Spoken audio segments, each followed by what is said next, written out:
Good morning, good afternoon, or good evening, my fine friends. Welcome to episode 4 of season 8 of the Tom Petty Project podcast. I'm your host, Kevin Brown.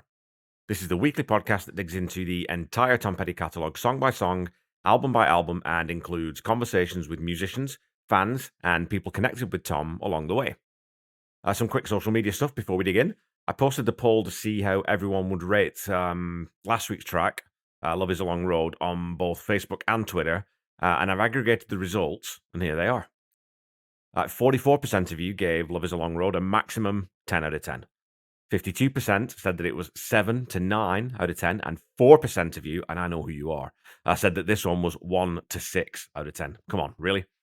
On Facebook, Bob Reedy commented, I think it has more of a feel of a jet taking off. I think he's referring there to the motorbike reference that Mike Campbell mentioned.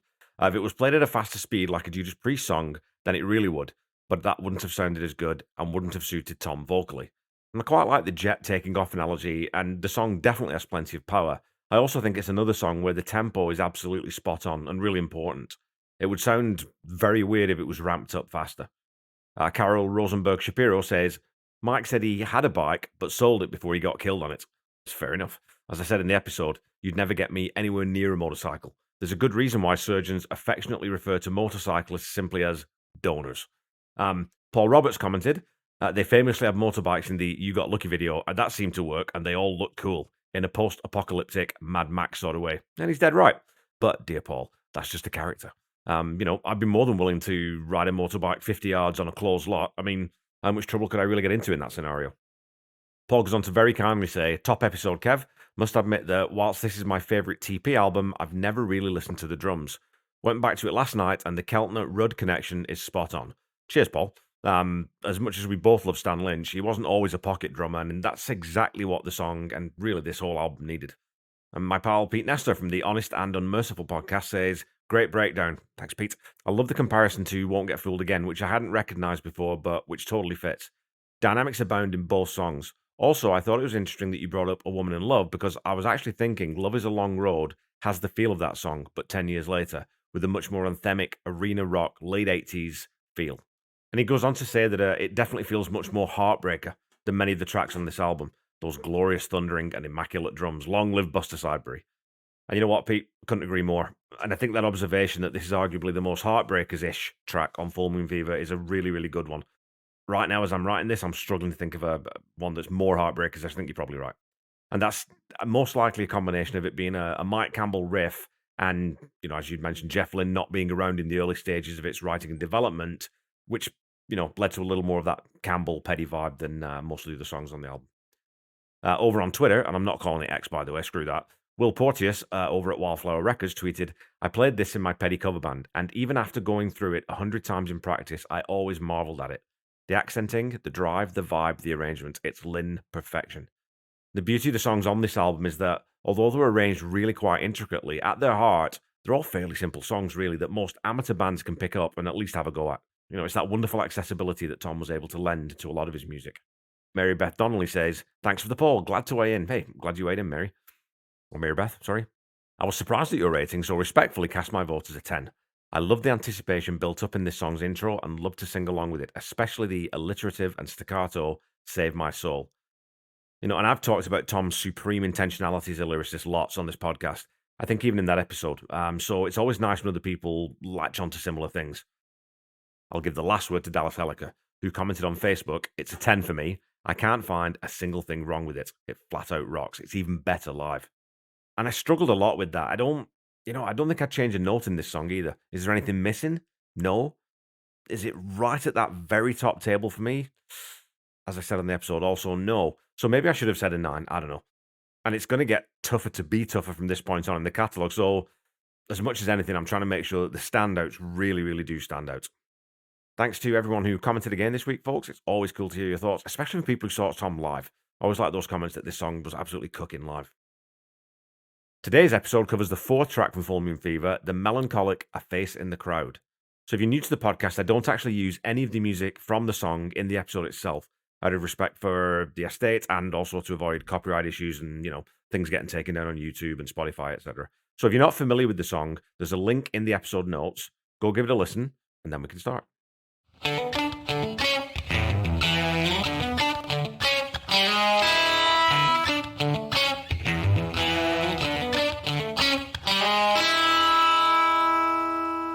In Conversations with Tom Petty, when Paul Zollo asks Tom about A Face in the Crowd, Tom relays a wonderful little anecdote about a Mexican flight attendant who came over to him on a flight and, using almost all his English, said, "Oh, yes, Tom Petty, a face in the crowd, a face in the crowd." It was very difficult for me not to try and do a Mexican accent there, but you know what? It would have ended up inappropriate, so I didn't go for it.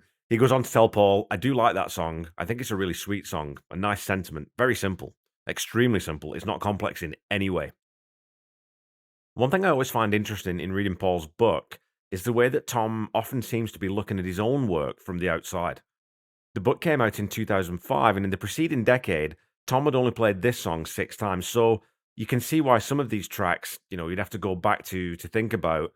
But I also sometimes get the sense that, like a lot of artists, Tom doesn't know exactly where the inspiration or the words or melodies come from. So he can look back at a piece that he wrote, years and years ago that maybe he hasn't heard for a while and grow a new appreciation for it almost as a third party, looking at it with an objective eye rather than being right in the middle of it. And the song was played 27 times in 2008, so maybe this conversation with Paul got Tom thinking about the song again. Who knows? A Face in the Crowd was released as the fourth single from Full Moon Fever and was the last to chart, reaching number 46 on the Billboard Hot 100, but climbing all the way to number 5 on the rock chart. Released in February of 1990, it was Tom's first single of the new decade and had A Mind with a Heart of Its Own as its B-side.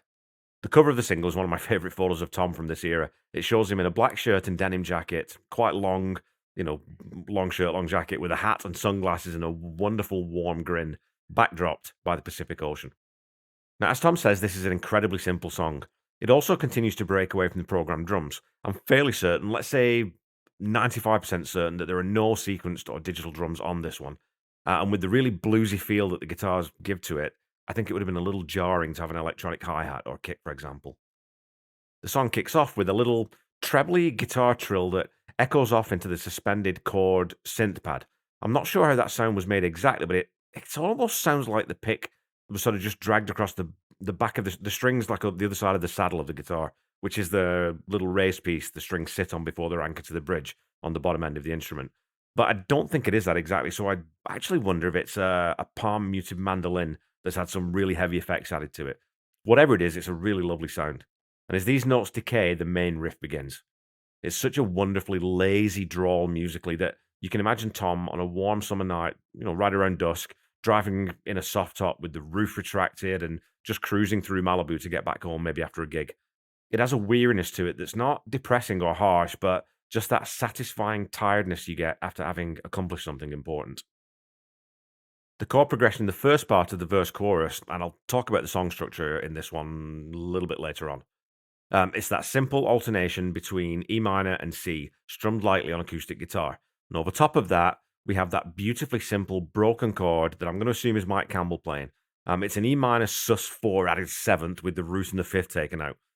So it's actually a D, and we'll talk about it again. We'll talk about it later. It's a D sus4, I think. And I think that broken chord, I think that might be played on a 12 string, because if you think about Listen to Her Heart, that's definitely 12 string. So it kind of has, I don't know, it's got a sort of a tone to it that doesn't sound exactly like just single notes. So it's a really cool suspension that adds that slight restlessness to the song early on. This initial E minor C alternation forms the intro, and we get one beautiful dobro slide from Mike Campbell and the fantastic wash of a ride cymbal from Phil Jones. And if I remember rightly, I think I'd commented last week how the cymbals on Love Is a Long Road are mixed really quite low, and actually aren't prominent up to this point on the album as a whole, but here, that ride cymbal plays a really important melodic part, and I think it's probably what makes me think of, coastal California and that image of Tom on the sleeve of the single. It sounds like the surf dissipating on the beach, or just that last roll of the waves sort of coming onto the beach. Gives it a very specific feel to me, and it's another very Californian sounding song. After this simple 8-bar intro, Tom brings in the vocals. It's a very laid-back, crooning vocal, and there isn't an overabundance of words in this song. It's all about the mood and the feel it generates. Before all of this ever went down, in another place, another town. And I love how he blends in and "an" together in another place, in another place. Like it's sort of soupy and all glued together. It just sounds really, really cool. And he also puts just a hint of vibrato on that word town, which is one of those little attention to detail things because he doesn't use it on down. So again, just those sort of top tier things that really, really, really good vocalists and really good musicians pay attention to. When we move to the "You Were Just a Face in the Crowd" line, we get that key change to D, A minor, and that broken chord comes back in. But now those same three notes, as I said, now they become that suspended D major chord, and they work just as effectively. Superb composition. And again, Tom, Mike, and Jeff showing complete restraint and trust in the economy of the bones of this song. We also hear some percussion at this point with what I suspect is a tuned wooden block of some sort with an absolute ton of reverb and delay added to it. And we also again get that beautiful splashy cymbal added back in to give this section, just that little bit more width. This section ends with a step up to B minor before coming back to A minor and then down to the root E minor on the out in the street, B minor, walking around, A minor, facing the crowd, E minor. And we get another Mike Campbell slide up after street to just add a little flavor here.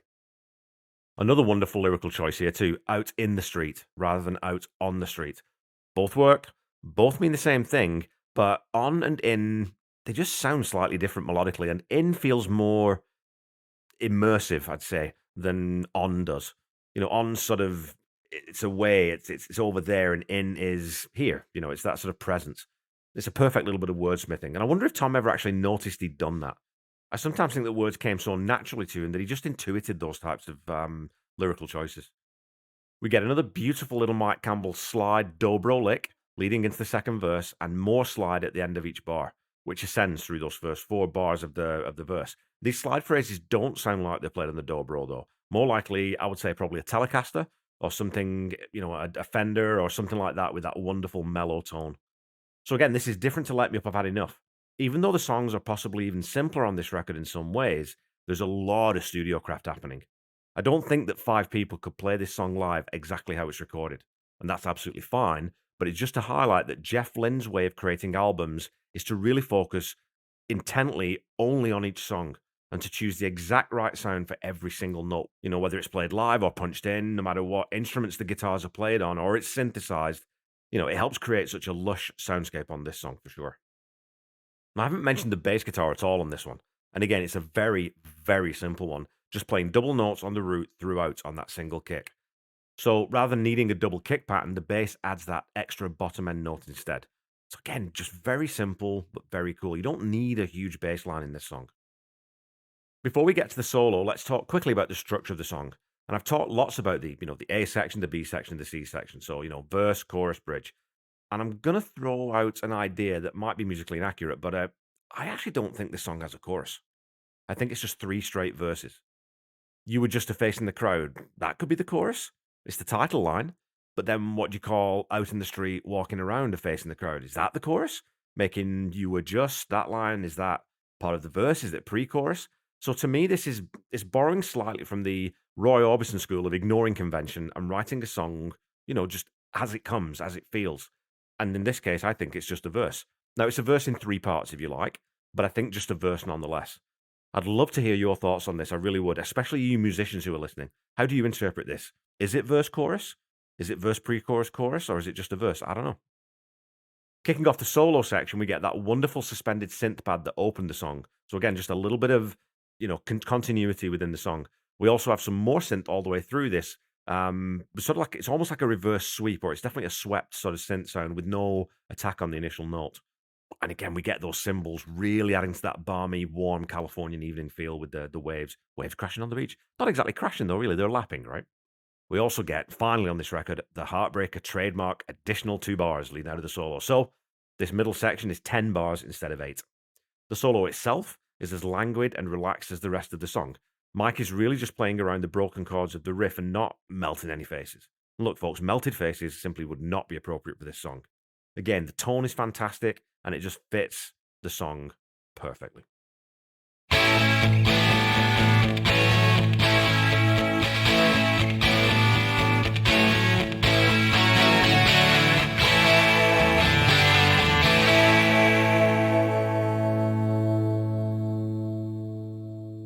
Okay, folks, it's time for some petty trivia. Your question from last week was this. How many songs from Full Moon Fever appear in the top 10 list of live songs performed the most often? Is it A, 2, B, 3, C, 4, or D, 5? Well, the answer is 3. And it's the big 3 you might expect. I Won't Back Down, Running Down a Dream, and Free Falling are the third, fourth, and fifth most played live songs in Tom's catalogue, with 645, 645, and 614 live performances each, according at least to setlist.fm. And now, look, obviously, that platform is obviously not always 100% accurate, but proportionally, I think it's probably pretty darn close. The top 10 most played live songs are American Girl, Refugee, I Won't Back Down, Running Down a Dream, Free Falling, Mary Jane's Last Dance, Listen to Her Heart, You Wreck Me, Don't Come Around Here No More, and Learning to Fly. A pretty staggering set of songs by anyone's standards, and obviously only the tip of the iceberg. Your question for this week is this. How many albums did Tom have ranked in Rolling Stone's 2020 list of the 500 greatest albums of all time? Yes, I know Rolling Stone is a junk rag, but hey, look, if I get one trivia question out of them, then I'm okay with that. So, how many of Tom's records were in the Rolling Stones 2020 list of 500 greatest albums of all time? Was it A, 1, B, 3, C, 0, or D, 4?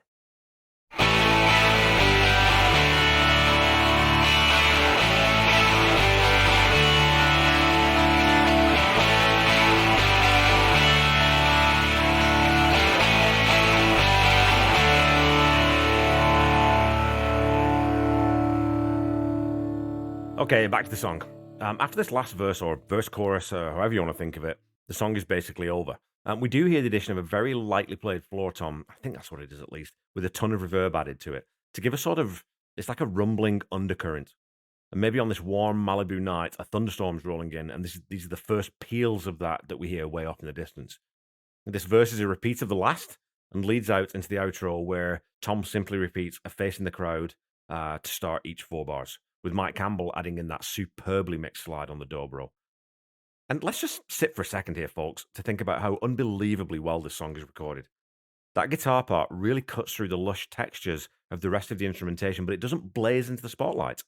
It stands out really for how restrained and tastefully it's played, but how extraordinarily present the capture and mixing of it is. And don't forget who engineered most of this record, Mike Campbell. And this song fades out. It's another song that fades out. And again, I think this is exactly the right end to this track. It leaves you wanting more. And again, there's no final resolution to the song. It still has that sort of suspended feel to it, is how it ends. Likewise, lyrically, there's a mysticism and an uncertainty here. The most literal interpretation of Tom's words are him looking out over an ocean of faces at one of his gigs and seeing a face in the crowd. The lines, out of the dream, out of the sky, into my heart, into my life, the most obvious conclusion being that he's talking about a new lover or a partner coming into his life. But I think there's a second way you can read some of these lines if you want to. You were just a face in the crowd could also be referring to how small we can all feel from time to time. But an action or a moment in time can connect us with another human being in a meaningful way. And even if it doesn't become a relationship, even if it's that one fleeting moment of eye contact as you hold the door open from someone, or that sort of warm feeling you get when someone ahead of you at the drive-through pays for your order without you knowing, it's that human connection that we all crave. It's a song about human connection to me. And the fact that it's laid over top of this serene, unhurried piece of music makes that spark of connection stand out all the more.